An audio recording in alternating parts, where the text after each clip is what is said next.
Chapitre 11, Courant miracle, Dieu ou l'ego. Introduction, ou c'est Dieu, ou c'est l'ego qui est insane. Si tu examines équitablement la preuve des deux côtés, tu te rendras compte que cela doit être vrai. Ni Dieu ni l'ego ne proposent un système de pensée partiel. Chacun a sa cohérence interne, mais ils sont diamétralement opposés à tous égards, si bien qu'une allégeance partielle est impossible. Souviens-toi aussi que leurs résultats sont aussi différents que leurs fondements, et leur nature fondamentalement inconciliable ne peuvent pas être réconciliées par des oscillations de l'un à l'autre. Rien de vivre n'est sans père, car la vie est création. Par conséquent, ta décision est toujours une réponse à la question « Qui est mon père ?» et tu seras fidèle au père que tu choisis. Or, que dirais-tu à quelqu'un qui croirait que cette question comporte réellement un conflit? Si tu as fait l'ego, comment l'ego a-t-il pu te faire? Le problème de l'autorité est encore la seule source de conflit, parce que l'ego a été fait du souhait qu'avait le Fils de Dieu de l'engendrer. L'ego n'est donc rien de plus qu'un système délirant, à l'intérieur duquel tu as fait ton propre père. Ne t'y trompe pas. Cela paraît insane lorsqu'énoncé en parfaite honnêteté, mais l'ego ne regarde jamais ce qu'il fait en parfaite honnêteté.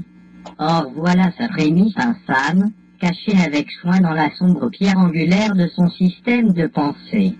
Et c'est, soit l'ego, que tu as fait, qui est ton père, ou c'est tout son système de pensée qui ne tient pas. Tu fais par la projection, mais Dieu crée par l'extension. La pierre angulaire de la création de Dieu, c'est toi, car son système de pensée est lumière. Souviens-toi des rayons qui sont là sans être vus. Plus tu t'approches du centre de son système de pensée, plus la lumière devient claire. Plus tu t'approches du fondement du système de pensée de l'ego, plus le chemin s'assombrit et s'obscurcit. Or, même la petite étincelle dans ton esprit suffit pour l'éclairer. Porte sans crainte cette lumière avec toi et lève-la bravement devant le fondement du système de pensée de l'ego. Sois désireux de le juger en parfaite honnêteté. Ouvre la sombre pierre de terrain sur laquelle il repose et sors-la en pleine lumière. Là, tu verras qu'il reposait sur l'insignifiance, et que tout ce dont tu avais peur n'était basé sur rien. Mon frère, tu fais partie de Dieu et partie de moi. Quand tu auras enfin regardé le fondement de l'ego sans reculer, tu auras aussi regardé le nôtre. Je viens à toi de la part de notre Père pour t'offrir tout à nouveau. Ne le refuse pas afin de garder cachée une sombre pierre angulaire, car sa protection ne te sauvera pas. Je te donne la lampe, et j'irai avec toi. Tu ne feras pas ce voyage seul. Je te mènerai à ton vrai Père, qui comme moi a besoin de toi. N'est-ce pas avec joie que tu répondras à l'appel de l'amour? Il est don de la paternité, tu as appris ton besoin de guérison. Reconnaissant pour toi-même le besoin de guérir, voudrais-tu apporter autre chose à la filialité? Car en cela réside le commencement du retour à la connaissance. Le fondement sur lequel Dieu t'aidera à rebâtir le système de pensée que tu partages avec lui. Il n'est pas une pierre que tu y poseras qui ne sera bénie par lui, car c'est la sainte demeure de son Fils que tu vas restaurer, où il veut que soit son Fils et où il est. Quelle que soit la partie où tu restaures cette réalité dans l'esprit du Fils de Dieu, tu la restaures en toi. Tu demeures dans l'esprit de Dieu avec ton frère, car Dieu lui-même n'avait pas pour volonté d'être seul. Être seul, c'est être séparé de l'infini, mais comment est-ce possible si l'infini n'a pas de frein? Nul ne peut être au-delà de l'illimité, parce que ce qui n'a pas de limite doit être partout. Il n'y a pas de commencement et pas de fin en Dieu, dont l'univers est lui-même. Peux-tu t'exclure toi-même de l'univers, ou de Dieu qui est l'univers? Moi et le Père, nous sommes un avec toi, car tu fais partie de nous. Crois-tu réellement qu'une partie de Dieu puisse lui manquer ou être perdue pour lui? Si tu ne faisais pas partie de Dieu, sa volonté ne serait pas unifiée. Est-ce concevable? Se peut-il qu'une partie de son esprit ne contienne rien? Si personne d'autre que toi ne peut remplir ta place dans son esprit, et si le fait que tu la remplis était ta création, sans toi il y aurait une place vacante dans l'esprit de Dieu. L'extension ne peut pas être bloquée, et elle ne comporte aucun vide. Elle continue à jamais, si fort qu'elle soit niée. Ton déni de sa réalité peut l'arrêter dans le temps, mais non dans l'éternité. C'est pourquoi tes créations n'ont pas cessé d'être étendues et pourquoi il y a tant qui attend ton retour. Attendre n'est possible que dans le temps, mais le temps n'a pas de signification. Toi qui as fait les retards, tu peux laisser le temps derrière toi en reconnaissant simplement que ni les commencements ni les fins n'ont été créés par l'Éternel, qui n'a imposé aucune limite, ni à sa création, ni à ceux qui créent comme lui.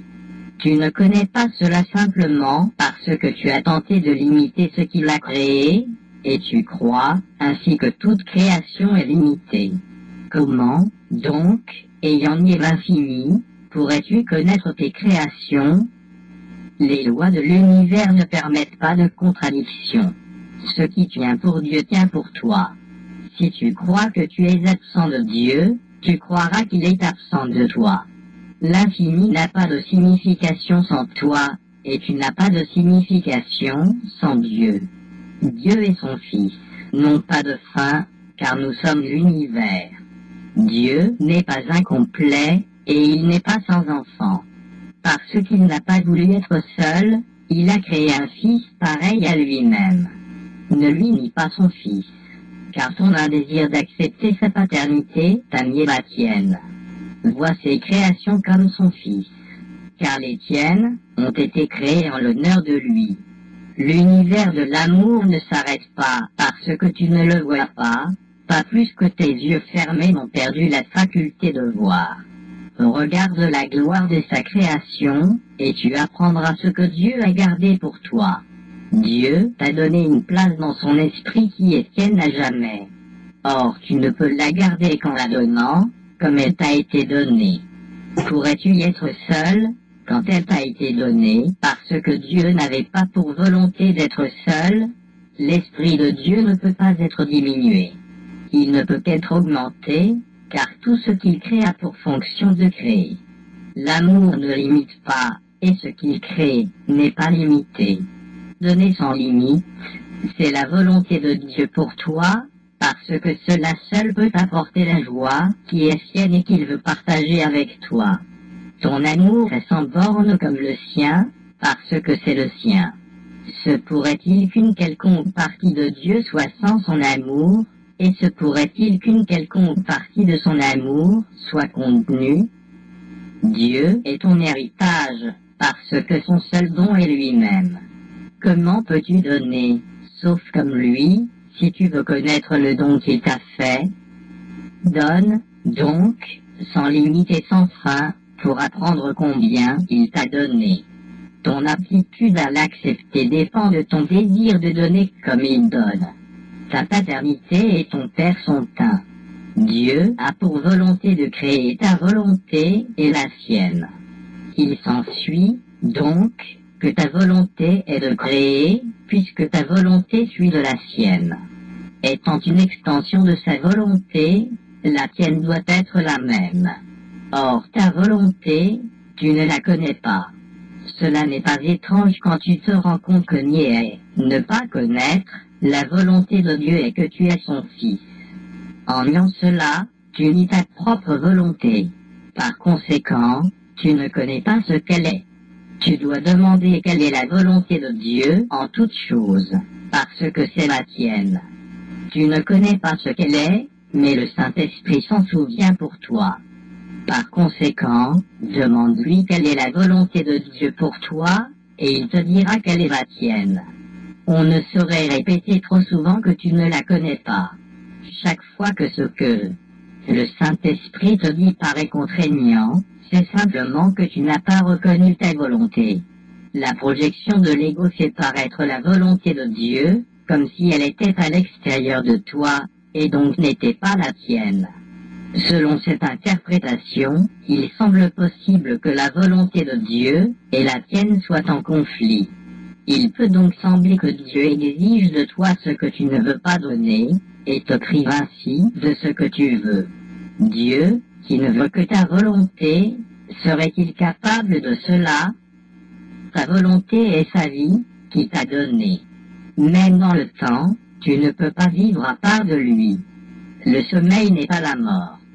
Ce qu'il a créé peut dormir, mais ne peut mourir. L'immortalité est sa volonté pour son Fils, et la volonté de son Fils pour lui-même.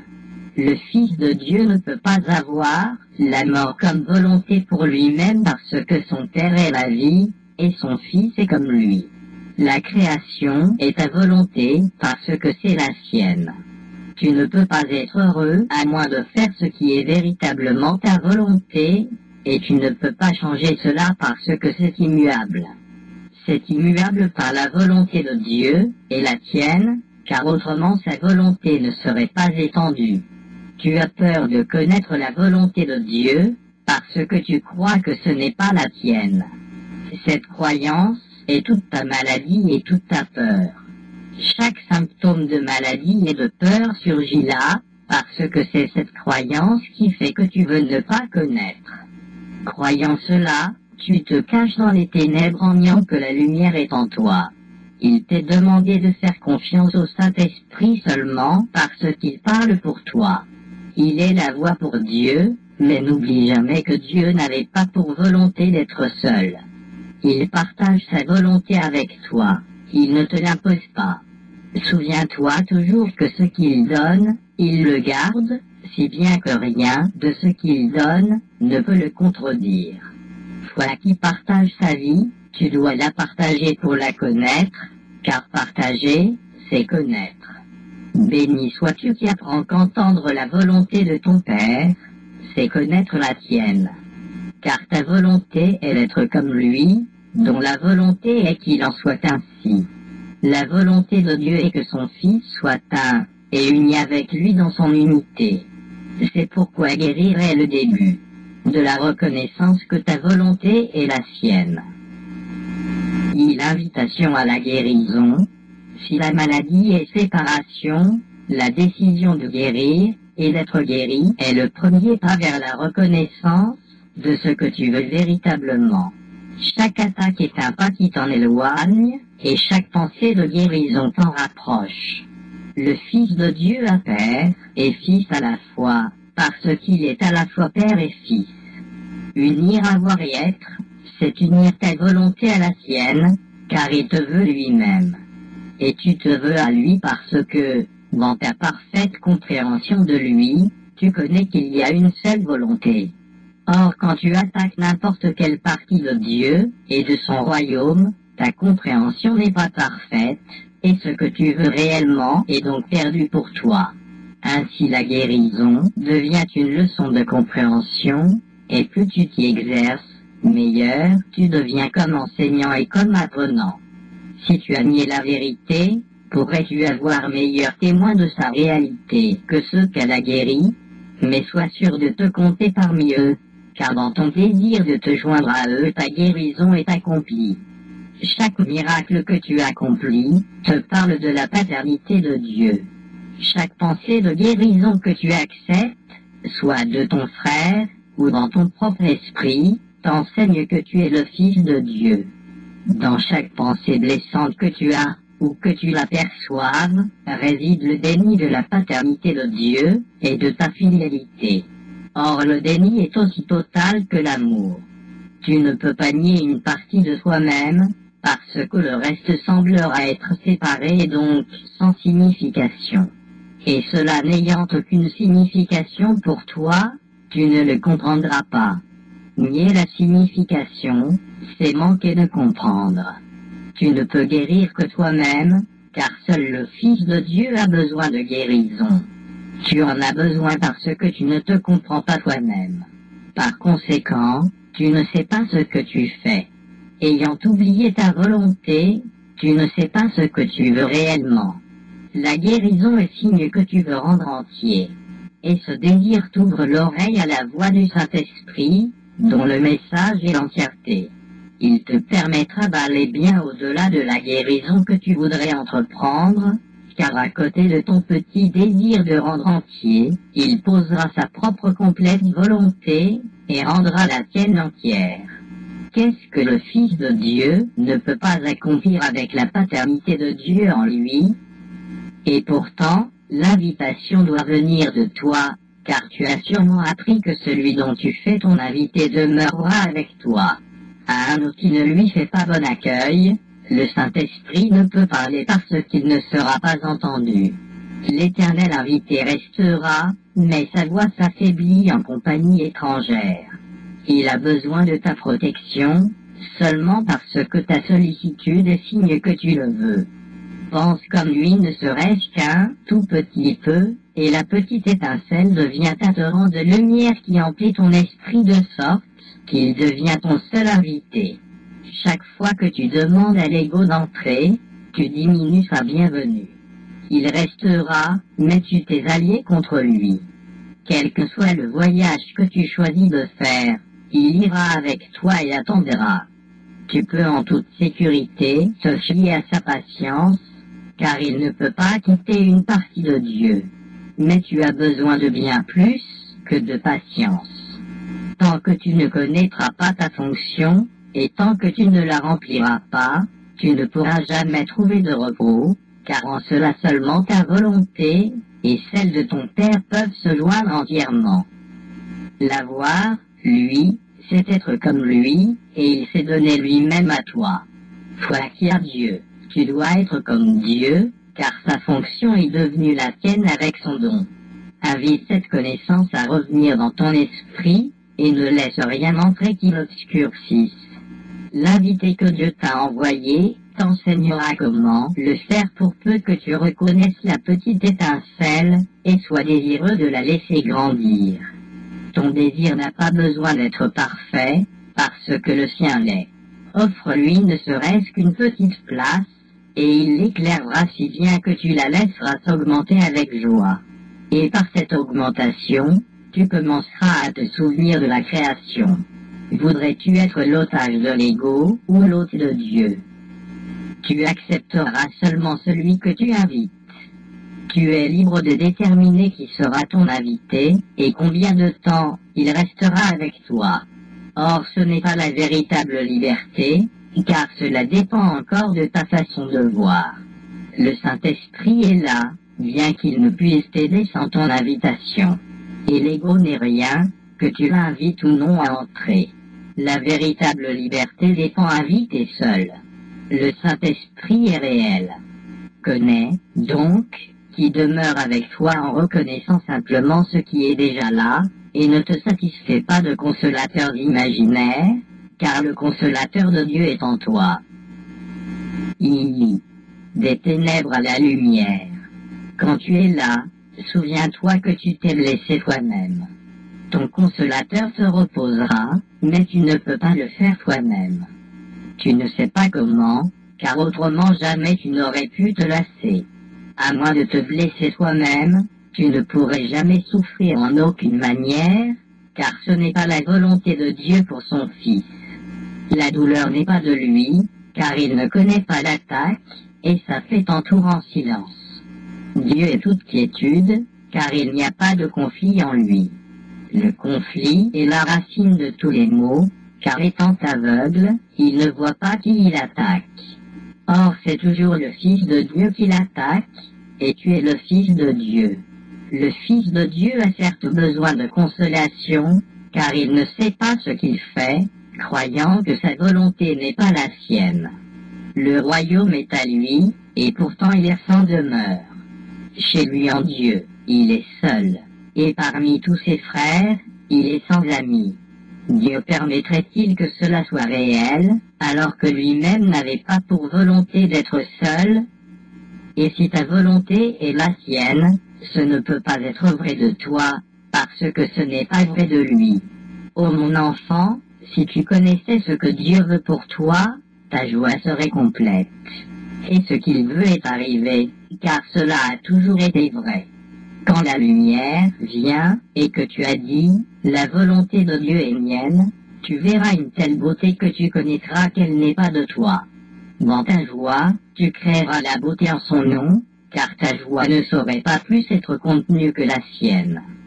Ce morne petit monde s'évanouira dans le néant, et ton sehur sera si plein de joie qu'il bondira jusqu'au ciel et jusqu'en présence de Dieu. Je ne puis te dire à quoi cela ressemblera, car ton cœur n'est pas prêt. Mais je peux te dire, et te rappeler souvent, que ce que Dieu veut pour lui-même, il le veut pour toi, et ce qu'il veut pour toi est à toi. Le chemin n'est pas difficile, mais il est très différent. Ton chemin est celui de la douleur, dont Dieu ne connaît rien. Ce chemin est certes difficile, et très solitaire. La peur et le chagrin sont tes invités, qui t'accompagnent et demeurent avec toi en chemin. Mais ce sombre voyage n'est pas la voie du Fils de Dieu. Marche dans la lumière, et ne vois pas ses sombres compagnons, car ce ne sont pas des compagnons convenables pour le Fils de Dieu, qui a été créé avec la lumière, et dans la lumière.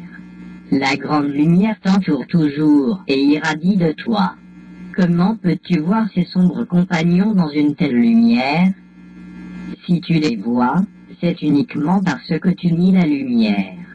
Mais nie-les plutôt, car la lumière est là, et la voie est claire. Dieu ne cache rien à son Fils, même si son Fils voudrait se cacher lui-même. Or le Fils de Dieu ne peut cacher sa gloire, car Dieu le veut glorieux et lui a donné la lumière qui brille en lui. Tu ne perdras jamais ton chemin, car Dieu te conduit. Lorsque tu t'égares, tu ne fais qu'entreprendre un voyage qui n'est pas réel. Les sombres compagnons, le sombre chemin, sont tous des illusions. Tourne-toi vers la lumière, car la petite étincelle en toi fait partie d'une lumière si grande, qu'elle peut t'emporter pour toujours hors de toutes ténèbres. Car ton Père est ton Créateur, et tu es comme lui. Les enfants de lumière ne peuvent demeurer dans les ténèbres, car les ténèbres ne sont pas en eux. Ne te laisse pas tromper par les sombres consolateurs, et ne les laisse jamais entrer dans l'esprit du Fils de Dieu, car ils n'ont pas leur place dans son temple. Quand tu es tenté de le nier, souviens-toi qu'il n'y a pas d'autre Dieu à placer devant lui, et accepte en paix sa volonté pour toi, car tu ne peux pas l'accepter autrement. Seul peut te consoler le consolateur de Dieu. Dans la quiétude de son temple, il attend de te donner la paix qui est à toi. Donne sa paix pour pouvoir entrer dans le temple et la trouver là qui t'attend. Mais sois saint en la présence de Dieu, où tu ne connaîtras pas que tu es là. Car ce qui n'est pas comme Dieu ne peut entrer dans son esprit, parce que ce n'était pas sa pensée. Par conséquent, cela ne lui appartient pas. Et ton esprit doit être aussi pur que le sien, si tu veux connaître ce qui t'appartient. Garde son temple soigneusement, car Dieu lui-même y habite et demeure en paix. Tu ne peux pas entrer en présence de Dieu avec les sombres compagnons à tes côtés, mais tu ne peux pas non plus entrer seul. Tous tes frères doivent entrer avec toi, car tant que tu ne les as pas acceptés, tu ne peux pas entrer. Car tu ne peux pas comprendre l'entièreté à moins d'être entier, et nulle partie du Fils ne peut être exclue s'il veut connaître l'entièreté de son Père. Dans ton esprit, tu peux accepter la fidélité tout entière et la bénir avec la lumière que ton Père lui a donnée. Alors, tu seras digne d'habiter avec lui dans le temple, parce que c'est ta volonté de ne pas être seul. Dieu a béni son Fils à jamais. Si tu le bénis dans le temps, tu es dans l'éternité. Le temps ne peut pas te séparer de Dieu si tu l'utilises au nom de l'Éternel. IV. L'héritage du Fils de Dieu. N'oublie jamais que la filialité est ton salut, car la filialité est ton soi. En tant que création de Dieu, il est à toi, et parce qu'il t'appartient, il est à lui. Ton soi n'a point besoin de salut, mais ton esprit a besoin d'apprendre ce qu'est le salut. Tu n'es pas sauvé de quoi que ce soit, mais tu es sauvé pour la gloire. La gloire est ton héritage, à toi donné par ton Créateur afin que tu puisses l'étendre. Or, si tu es une partie de ton soi, toute ta compréhension est perdue parce que tu regardes sans amour ce que Dieu a créé toi. Et puisque ce qu'il a créé fait partie de lui, tu lui nies sa place en son propre autel.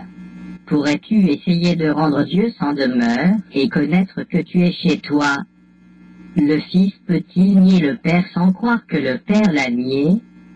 Les lois de Dieu ne tiennent que pour ta protection, et elles ne tiennent jamais en vain. Ce que tu éprouves quand tu nies ton Père est encore pour ta protection, car le pouvoir de ta volonté ne peut pas être diminué sans l'intervention de Dieu contre lui. Or, toute limitation de ton pouvoir n'est pas la volonté de Dieu.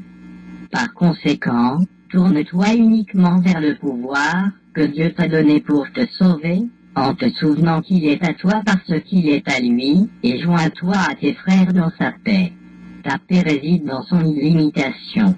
Limite la paix que tu partages, et ton soi doit être inconnu. Chaque autel à Dieu fait partie de toi, parce que la lumière qu'il a créée ne fait qu'un avec lui. Voudrais-tu couper un frère de la lumière qui est à toi? Tu ne le ferais pas si tu te rendais compte que tu ne peux enténébrer que ton propre esprit. Comme tu ramènes ton frère, ainsi toi-même tu retourneras. Telle est la loi de Dieu, pour la protection de l'entièreté de son Fils. Toi seul peut te priver de quoi que ce soit. Ne te pose pas à cette prise de conscience, car c'est véritablement le commencement des premières lueurs. Souviens-toi aussi que le déni de ce simple fait prend de nombreuses formes, et ces formes, tu dois apprendre à les reconnaître, et à t'y opposer fermement, sans exception. C'est une étape cruciale dans le nouveau réveil.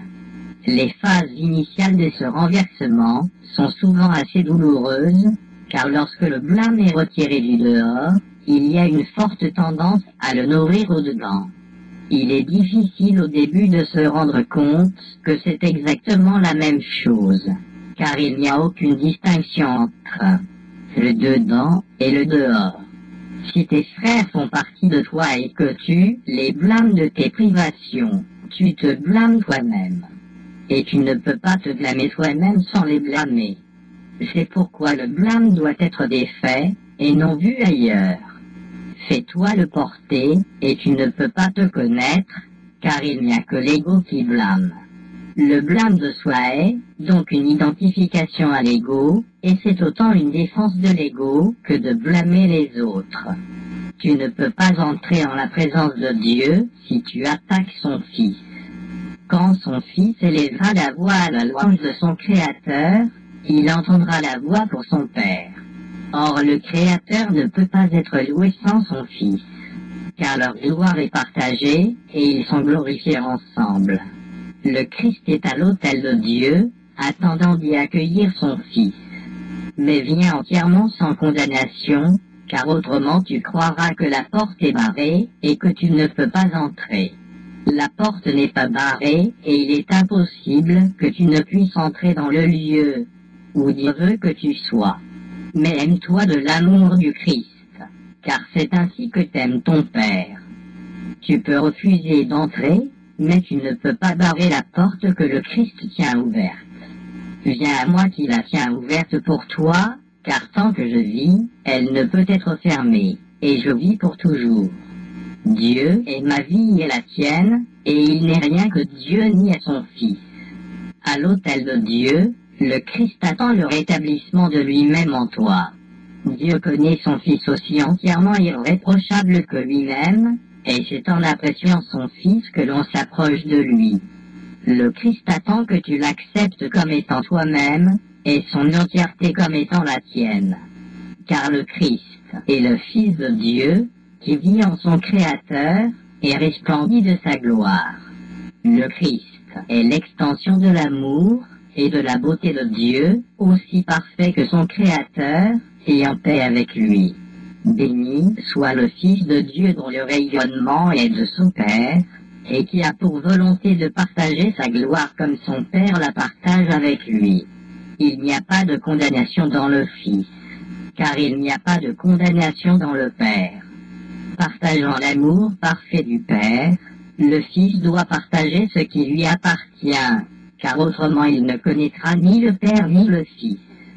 La paix soit avec toi qui repose en Dieu, et en qui repose la filialité tout entière. Vela dynamique de l'ego. Nul ne peut échapper des illusions à moins de les regarder, car ne pas regarder est la façon de les protéger.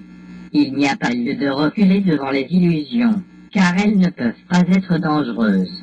Nous sommes prêts à regarder de plus près le système de pensée de l'ego, parce qu'ensemble, nous avons la lampe qui le dissipera. Et puisque tu te rends compte que tu ne le veux pas, tu dois être prêt. Soyons très calmes en faisant cela, car nous ne faisons que chercher honnêtement la vérité. La dynamique de l'ego sera notre leçon pendant quelque temps, car nous devons d'abord l'examiner pour ensuite voir au-delà, puisque tu l'as rendu réel. Ensemble, tranquillement, nous déferons cette erreur, puis nous regarderons au-delà vers la vérité. Qu'est-ce que la guérison, si ce n'est l'enlèvement de tout ce qui fait obstacle à la connaissance? Et comment peut-on dissiper les illusions, si ce n'est en les regardant en face, sans les protéger? N'aie pas peur, donc, car ce que tu regarderas, c'est la source de la peur, et tu commences à apprendre que la peur n'est pas réelle. Tu apprends aussi que ces effets peuvent être dissipés par le simple déni de leur réalité. L'étape suivante est évidemment de reconnaître que ce qui n'a pas d'effet n'existe pas. Les lois n'opèrent pas dans le vide, et ce qui ne mène à rien ne s'est pas produit. Si la réalité se reconnaît à son extension, ce qui ne mène à rien ne peut être réel. N'aie pas peur, donc, de regarder la peur, car elle ne peut être vue.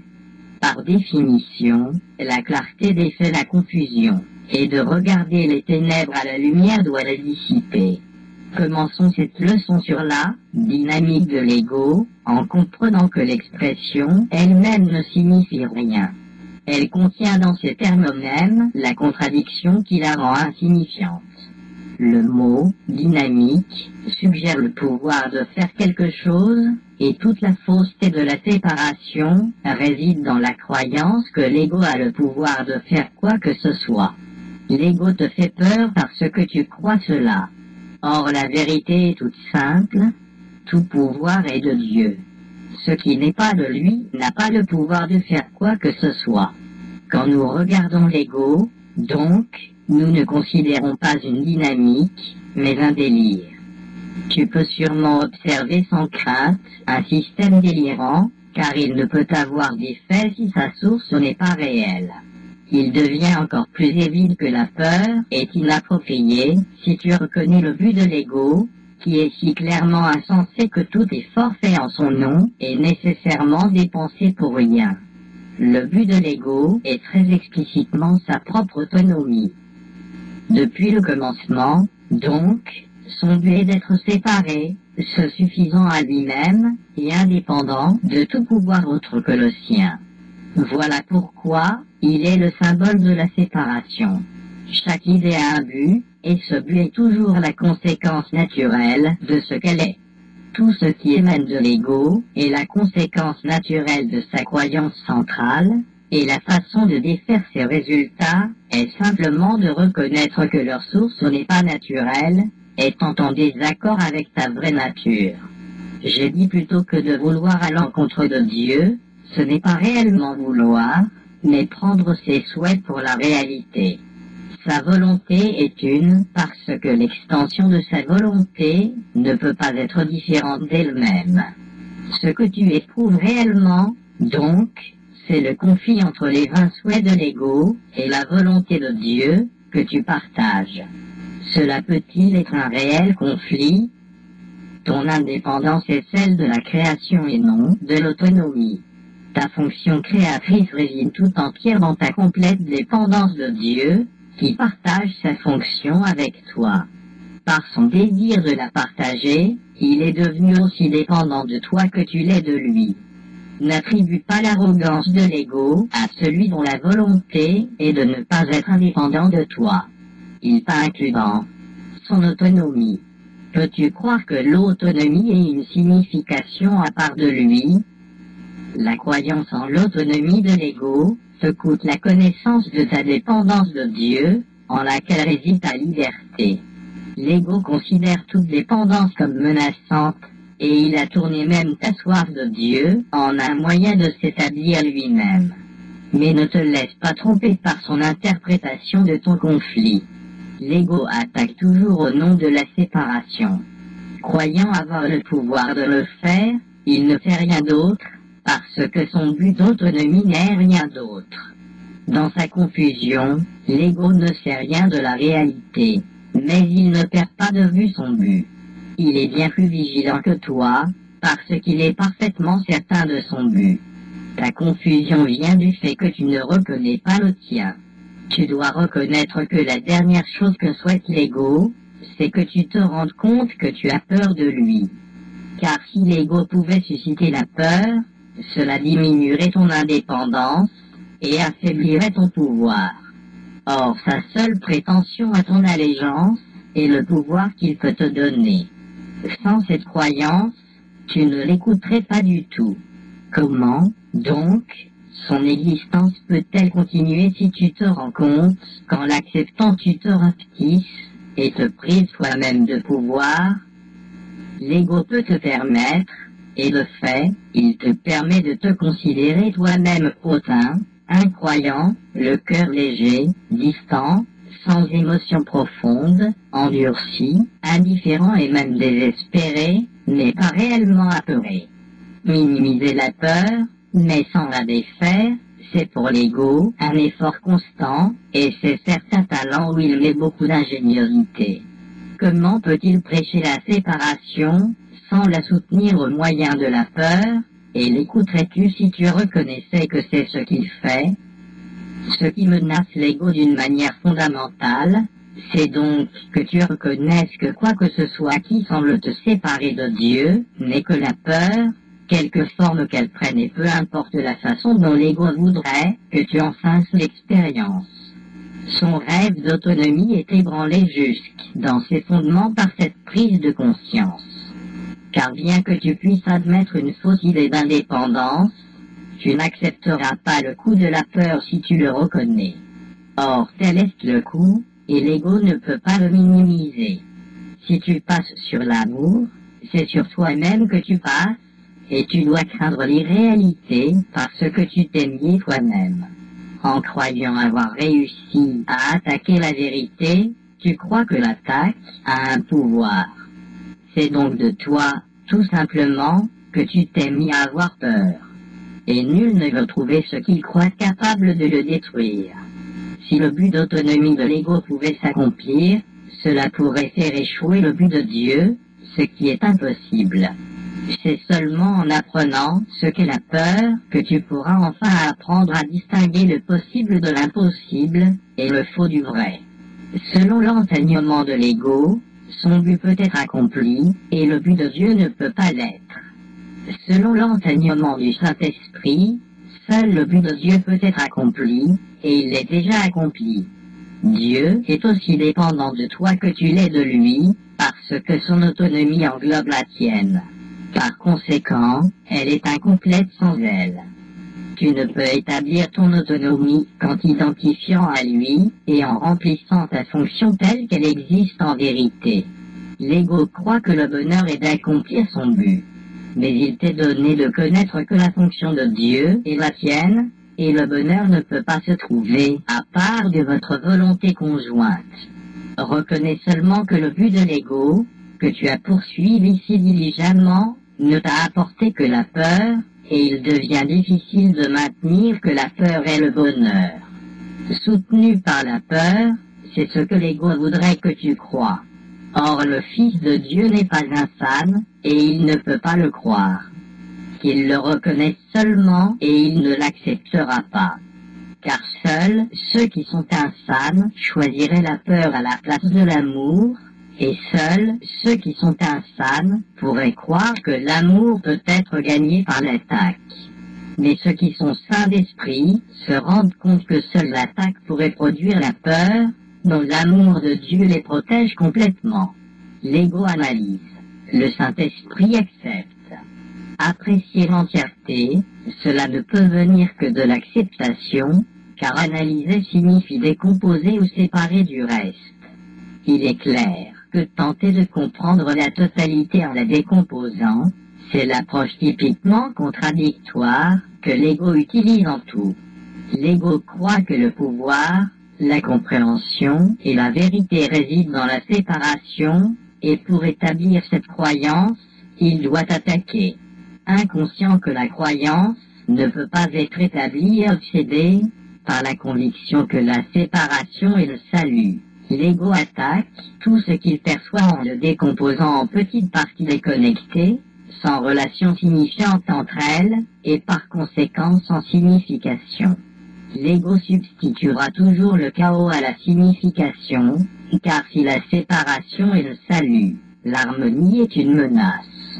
Les interprétations que donne l'ego des lois de la perception sont, et doivent être, l'exact opposé de celles du Saint-Esprit. L'ego se concentre sur l'erreur, et pas sur la vérité. Il rend réelle chaque erreur qu'il perçoit, et par un raisonnement circulaire caractéristique, il en arrive à la conclusion qu'à cause de l'erreur, une vérité constante doit être insignifiante. L'étape suivante, donc, est évidente. Si une vérité constante ne signifie rien, l'inconstance doit être vraie. Gardant clairement l'erreur à l'esprit et protégeant ce qui la rend du réel, l'ego passe à l'étape suivante dans son système de pensée, l'erreur est réelle et la vérité est une erreur. L'ego n'essaie même pas de comprendre cela, et il est clair que c'est incompréhensible, mais l'ego essaie très fort de le démontrer, et il fait cela constamment. Analysant pour attaquer la signification, l'ego réussit à passer par-dessus, et ce qui lui reste est une série de perceptions fragmentées qui l'unifient en sa faveur. Cela devient donc l'univers qu'il perçoit. Et c'est cet univers, en retour, qui devient la démonstration de sa propre réalité. Ne sous-estime pas l'attrait des démonstrations de l'ego sur ceux qui veulent bien l'écouter. Une perception sélective choisit soigneusement ses témoins, et ces témoins sont conséquents. À ceux qui sont insanes, les arguments en faveur de l'insanité paraissent solides. Car le raisonnement finit à son commencement, et aucun système de pensée ne transcende sa source. Mais un raisonnement qui ne signifie rien ne peut rien démontrer, et ceux qui sont convaincus par ce raisonnement doivent s'illusionner. L'ego peut-il enseigner véritablement quand il passe sur la vérité? Peut-il percevoir ce qu'il a nié? Ses témoins attestent son déni, mais guère ce qu'il a nié. L'ego regarde le Père en face, et ne le voit pas, car il a nié son Fils. Voudrais-tu, toi, te souvenir du Père? Accepte son Fils, et tu te souviendras de lui. Rien ne peut démontrer que son fils est indigne, car rien ne peut prouver qu'un mensonge est vrai. Ce que tu vois de son fils par les yeux de l'ego est une démonstration de ce que son fils n'existe pas. Or, où est le fils? Le Père doit être. Accepte ce que Dieu ne nie pas, et cela te démontrera sa propre vérité. Les témoins de Dieu se tiennent dans sa lumière, et contemplent ce qu'il a créé. Leur silence est signe qu'ils ont contemplé le Fils de Dieu, et en la présence du Christ. Il n'est rien qu'ils aient besoin de démontrer, car le Christ leur parle de lui-même et de son Père. Ils sont silencieux parce que le Christ leur parle, et ce sont ces paroles qu'ils prononcent. Chaque frère que tu rencontres devient un témoin du Christ, ou de l'ego, selon ce que tu perçois en lui. Chacun te convainc de ce que tu veux percevoir, et de la réalité du royaume que tu as choisi pour ta vigilance. Tout ce que tu perçois est un témoin du système de pensée que tu veux vrai. Chaque frère a le pouvoir de te délivrer si tu choisis d'être libre. Tu ne peux pas accepter un faux témoignage de lui à moins d'avoir convoqué de faux témoins contre lui. S'il ne te parle pas du Christ, tu ne lui as pas parlé du Christ. Tu n'entends que ta propre voix, et si le Christ parle par toi, tu l'entendras. Vie. S'éveiller à la rédemption, il est impossible de ne pas croire ce que tu vois, mais il est également impossible de voir ce que tu ne crois pas.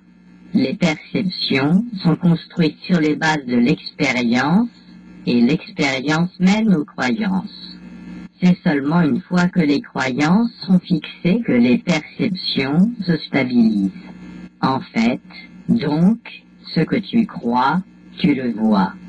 C'est ce que je voulais dire par « heureux ceux qui n'ont pas vu et qui ont cru, car ceux qui croient en la résurrection la verront ».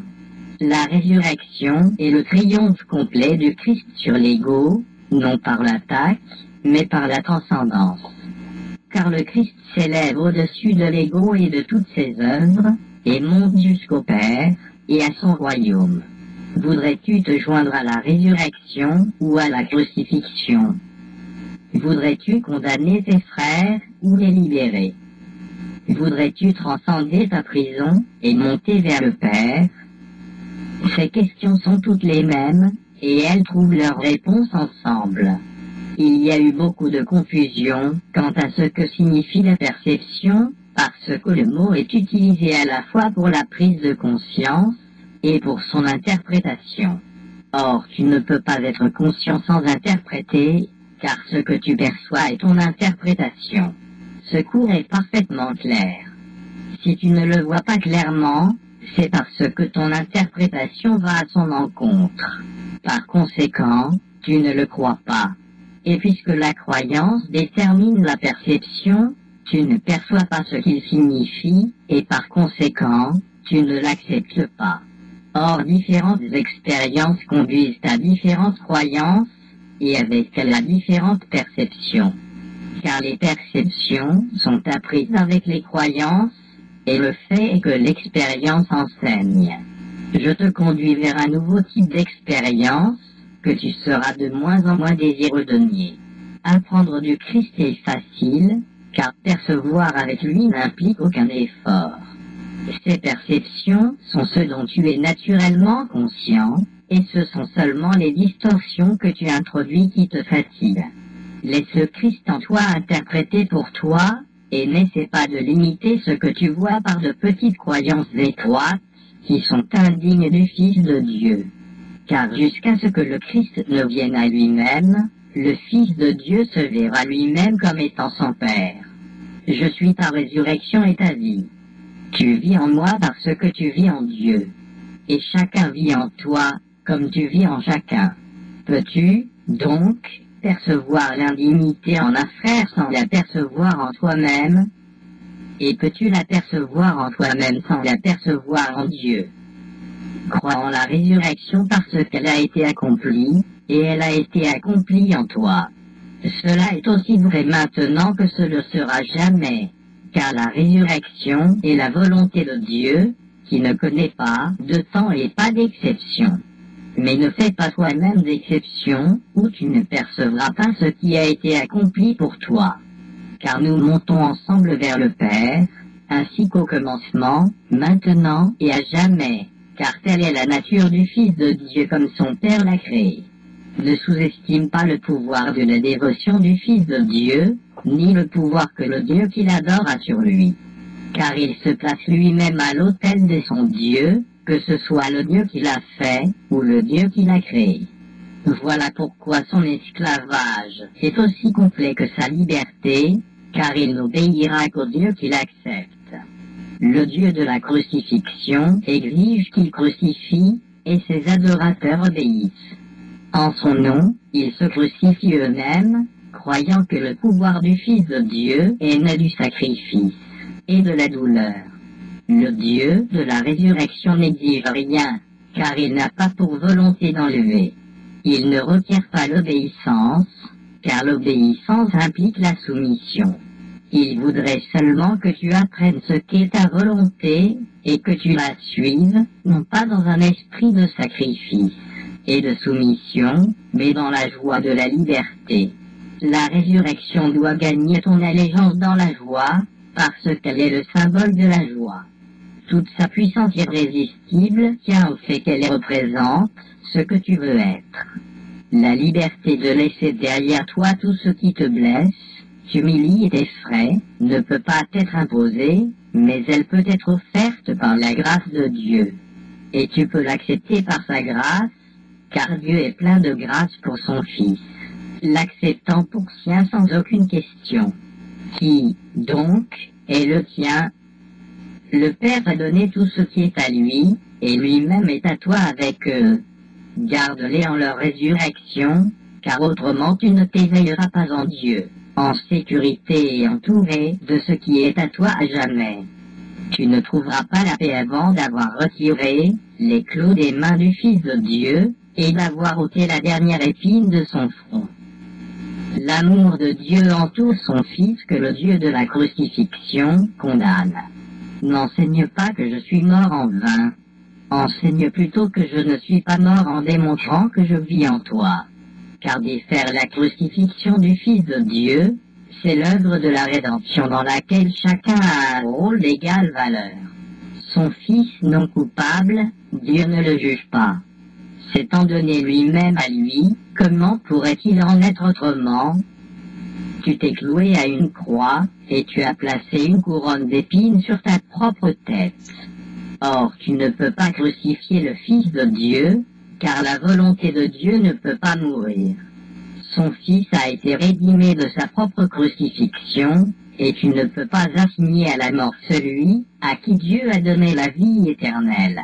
Le rêve de la crucifixion pèse encore lourd sur tes yeux, mais ce que tu vois en rêve n'est pas la réalité. Tant que tu perçois le Fils de Dieu comme crucifié, tu es endormi. Et aussi longtemps que tu crois pouvoir le crucifier, tu fais seulement des cauchemars. Toi qui commences à t'éveiller, tu es encore conscient des rêves, et tu ne les as pas encore oubliés. L'oubli des rêves et la conscience du Christ viennent avec le réveil des autres afin qu'ils partagent ta rédemption. Tu t'éveilleras à ton propre appel, car l'appel à l'éveil est au-dedans de toi. Si je vis en toi, tu es éveillé. Or, tu dois voir les œuvres que je fais par toi, sinon tu ne percevras pas que je les ai faites pour toi. Ne fixe pas de limite à ce que tu me crois capable de faire par toi, sinon tu n'accepteras pas ce que je peux faire pour toi. Or, cela est déjà fait, et à moins que tu ne donnes tout ce que tu as reçu, tu ne connaîtras pas que ton Rédempteur est vivant, et que tu t'es éveillé avec lui. La rédemption n'est reconnue qu'en la partageant. Le Fils de Dieu est sauvé. N'apporte que cette prise de conscience à la fidélité, et tu auras dans la rédemption un rôle qui a autant de valeur que le mien. Car ton rôle doit être pareil au mien si tu l'apprends de moi. Si tu crois que le tien est limité, tu limites le mien. Il n'y a pas d'ordre de difficulté dans les miracles parce que tous les fils de Dieu sont d'égale valeur, et leur égalité et leur unité. Tout le pouvoir de Dieu est en chaque partie de lui, et rien de ce qui contredit sa volonté n'est, ni grand ni petit. Ce qui n'existe pas n'a ni taille ni mesure. À Dieu toutes choses sont possibles. Et au Christ, il est donné d'être comme le Père. VI. La condition de la réalité. Le monde, tel que tu le perçois, ne peut pas avoir été créé par le Père, car le monde n'est pas tel que tu le vois.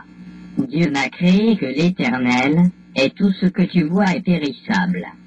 Par conséquent, il doit y avoir un autre monde que tu ne vois pas. La Bible parle d'un nouveau ciel et d'une nouvelle terre, or cela ne peut pas être littéralement vrai, car les éternels ne sont pas recréés. Percevoir à nouveau, c'est simplement percevoir de nouveau, ce qui implique qu'avant, ou dans l'entretemps, tu ne percevais pas du tout. Quel est donc le monde qui attend ta perception quand tu le verras? Chaque pensée aimante que le Fils de Dieu a jamais elle est éternelle. Les pensées aimantes que son esprit perçoit dans ce monde sont la seule réalité du monde. Ce sont encore des perceptions parce qu'il croit encore qu'il est séparé. Or elles sont éternelles parce qu'elles sont aimantes. Étant aimantes, elles sont comme le Père, et par conséquent ne peuvent pas mourir. De fait, le monde réel peut être perçu. Tout ce qui est nécessaire, c'est le désir de ne percevoir rien d'autre. Car si tu perçois à la fois le bien et le mal, tu acceptes à la fois le faux et le vrai sans faire trop de distinction. Il se peut que l'ego voit du bien, mais jamais rien que du bien. Voilà pourquoi ces perceptions sont si variables. Il ne rejette pas la bonté entièrement, car cela, tu ne pourrais pas l'accepter. Mais il ajoute toujours quelque chose qui n'est pas réel au réel, confondant ainsi l'illusion et la réalité.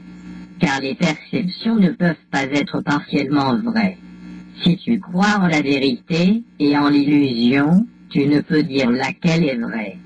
Pour établir ton autonomie personnelle, tu as essayé de créer différemment de ton père, croyant que ce que tu as fait était capable d'être différent de lui. Or, tout ce qui est vrai est pareil à lui. De ne percevoir que le monde réel te conduira au ciel réel, parce que cela te rendra capable de le comprendre. La perception de la bonté n'est pas la connaissance, mais le déni de l'opposé de la bonté te permet de reconnaître une condition dans laquelle il n'existe pas d'opposé. Et cela est la condition de la connaissance. Sans cette prise de conscience, tu ne remplis pas ces conditions. Et tant que tu ne le fais pas, tu ne connais pas qu'elle t'appartient déjà.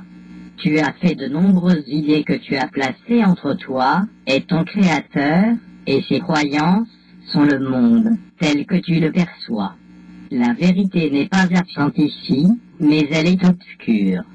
Tu ne connais pas la différence entre ce que tu as fait et ce que Dieu a créé.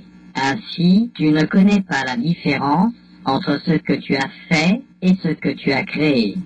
Croire que tu peux percevoir le monde réel, c'est croire que tu peux te connaître toi-même.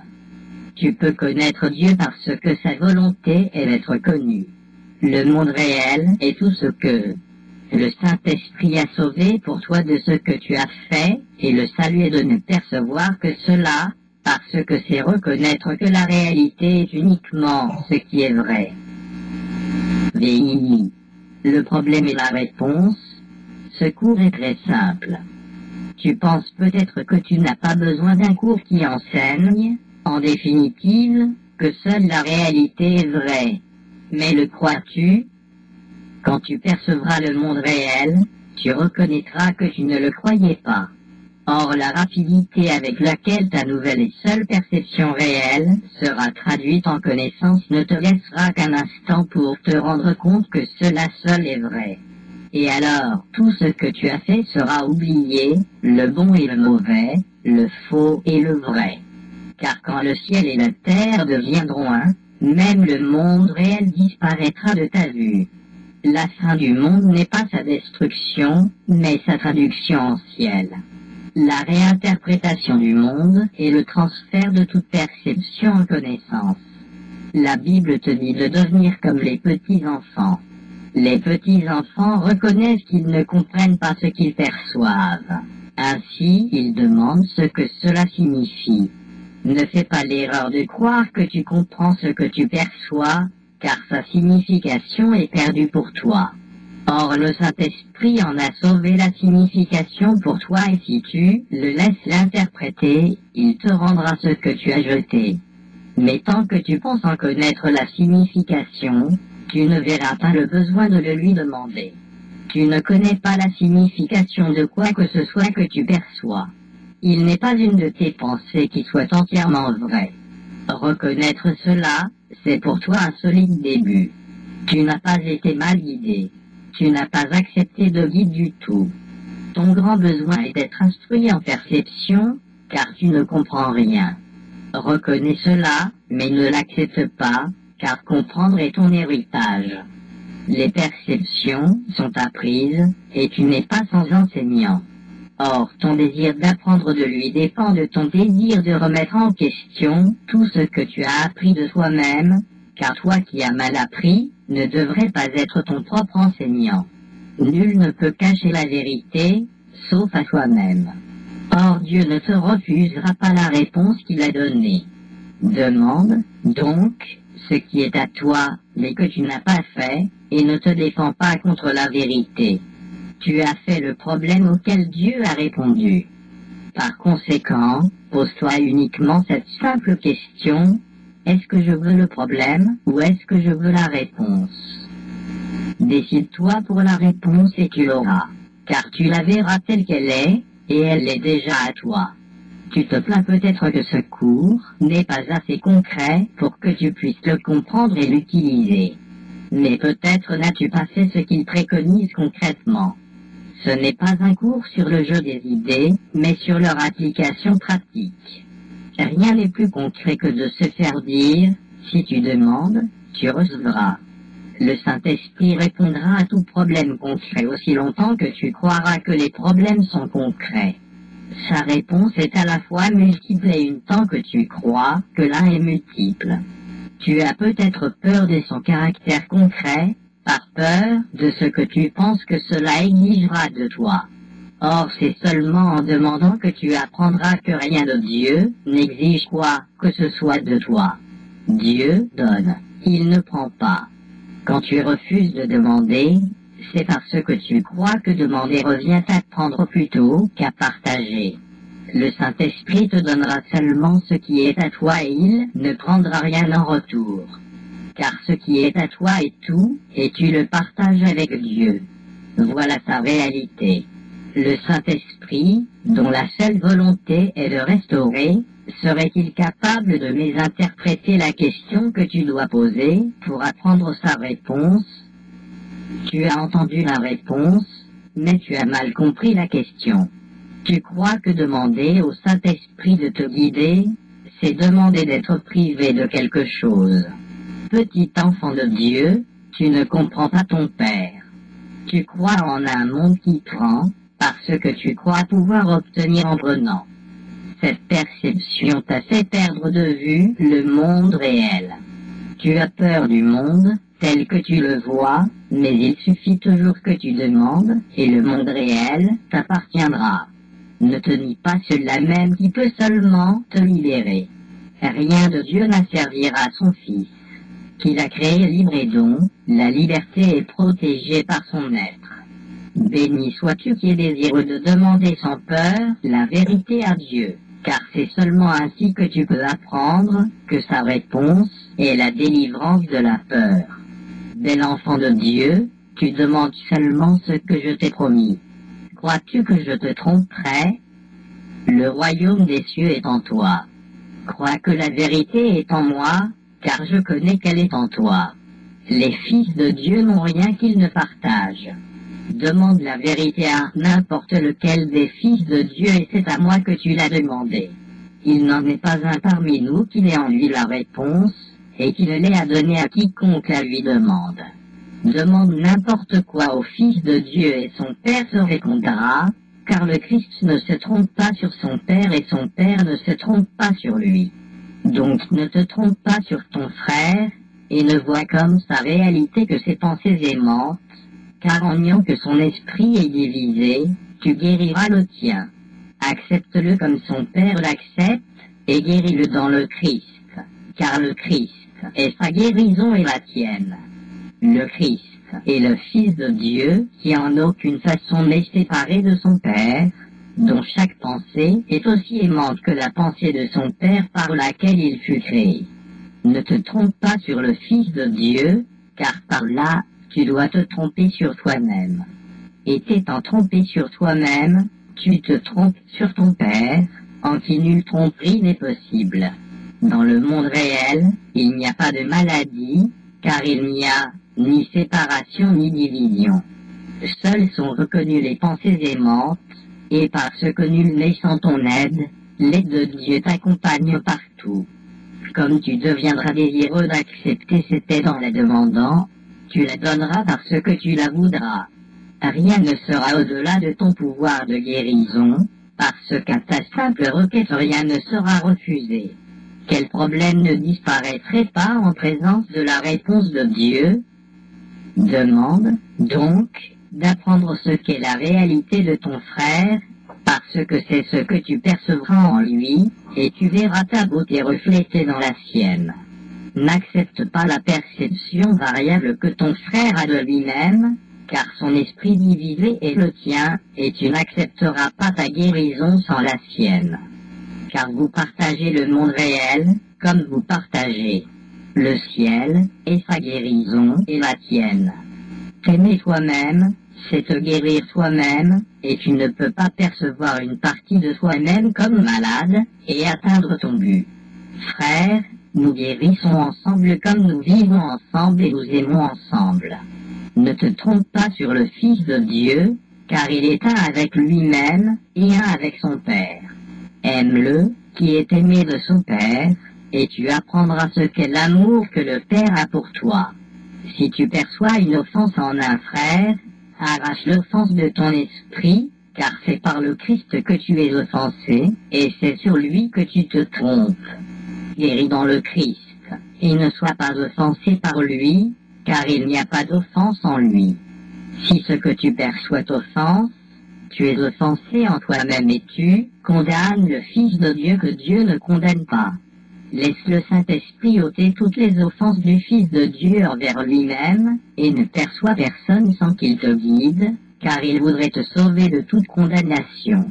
Accepte son pouvoir guérisseur, et utilise-le pour tous ceux qu'il t'envoie, car il veut guérir le Fils de Dieu, sur qui il ne se trompe pas. Les enfants perçoivent des fantômes effrayants, des monstres et des dragons, et ils sont terrifiés. Or, s'ils demandent à quelqu'un en qui ils ont confiance la signification de ce qu'ils perçoivent, et s'ils sont désireux de lâcher prise de leurs propres interprétations en faveur de la réalité, leur peur disparaît avec elle. Quand on aide un enfant à traduire son fantôme en rideau, son monstre en ombre et son dragon en rêve, il ne les craint plus et il rit de bon cœur de sa propre peur. Toi, mon enfant, tu as peur de tes frères et de ton père et de toi-même. Mais sur eux tu ne fais que te tromper. Demande ce qu'ils sont à l'enseignant de la réalité, et en entendant sa réponse, tu riras toi aussi de tes peurs, et tu les remplaceras par la paix. Car la peur ne réside pas dans la réalité, mais dans l'esprit des enfants qui ne comprennent pas la réalité. C'est seulement leur manque de compréhension qui les effraie, et quand ils apprennent à percevoir véritablement, ils n'ont plus peur. Et pour cette raison, ils demanderont à nouveau la vérité quand ils seront effrayés. Ce n'est pas la réalité de tes frères ou de ton père ou de toi-même qui t'effraie. Tu ne connais pas ce qu'ils sont. Ainsi, tu les perçois comme des fantômes, des monstres et des dragons. Demande ce qu'est leur réalité à celui qui la connaît, et il te dira ce qu'ils sont. Car tu ne les comprends pas, et parce que tu es trompé par ce que tu vois, tu as besoin de la réalité pour dissiper tes peurs. N'échangerais-tu pas tes peurs contre la vérité, s'il te suffisait de le demander? Car si Dieu ne se trompe pas sur toi, tu ne peux te tromper que sur toi-même. Or, tu peux apprendre la vérité sur toi-même du Saint-Esprit, qui t'enseignera que, faisant partie de Dieu, nulle tromperie en toi n'est possible. Quand tu te percevras toi-même sans tromperie, tu accepteras le monde réel à la place du faux que tu as fait. Et alors ton Père se penchera vers toi, et fera le dernier pas pour toi, en t'élevant jusqu'à lui.